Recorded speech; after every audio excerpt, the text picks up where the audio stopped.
Il faut savoir tirer les leçons de ses échecs. Voilà bien une leçon de sagesse à laquelle tous les managers souscriront. C'est même presque une évidence qu'on retrouve non seulement dans les livres de management, mais dans d'innombrables conseils de développement personnel, de psychologie et même de philosophie.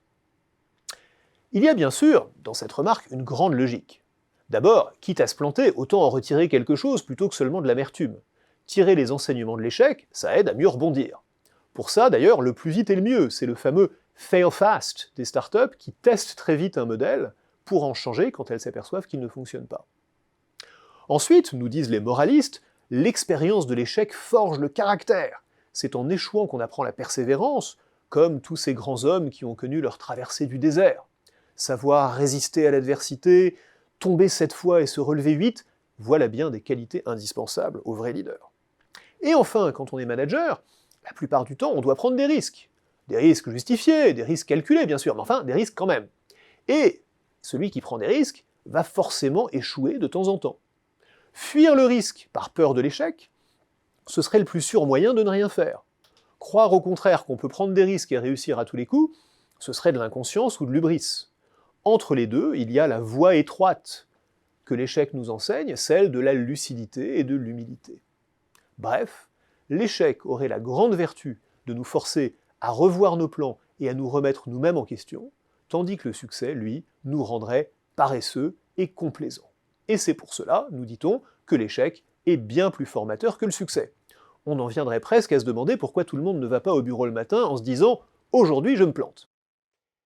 En réalité, tous ces arguments nous expliquent de manière tout à fait convaincante que nous pouvons, et même que nous devrions, tirer les leçons de nos échecs. Mais ils ne répondent pas à la question empirique. Dans la vraie vie, est-ce que c'est vraiment comme ça que ça se passe? Dans les faits, est-ce que les individus et les entreprises tirent vraiment plus de leçons de leurs échecs que de leurs succès? Le moins qu'on puisse dire, c'est que ce n'est pas certain. Commençons par les organisations, puisque de nombreux chercheurs ont étudié ce qu'on appelle l'apprentissage organisationnel. Le grand chercheur William Starbuck, par exemple, a conduit un grand nombre d'études de cas sur des entreprises qui sont en situation de crise ou d'échec, et sur la manière dont elles interprètent ces situations. Qu'est-ce qu'il en a conclu? Que bien souvent, quand elles analysent un échec important, elles l'imputent à des causes extérieures et à des événements imprévisibles. Et qu'en revanche, quand elles analysent un petit échec, celui d'une expérimentation, elles en tirent la conclusion qu'il était inutile de tenter cette innovation et qu'on aurait mieux fait de continuer comme avant. Donc soit c'est pas ma faute, soit c'était pas la peine. Il y a bien sûr des exceptions, mais on voit que dans les deux cas, le résultat est l'inverse de la vertueuse remise en question à laquelle l'échec était censé conduire.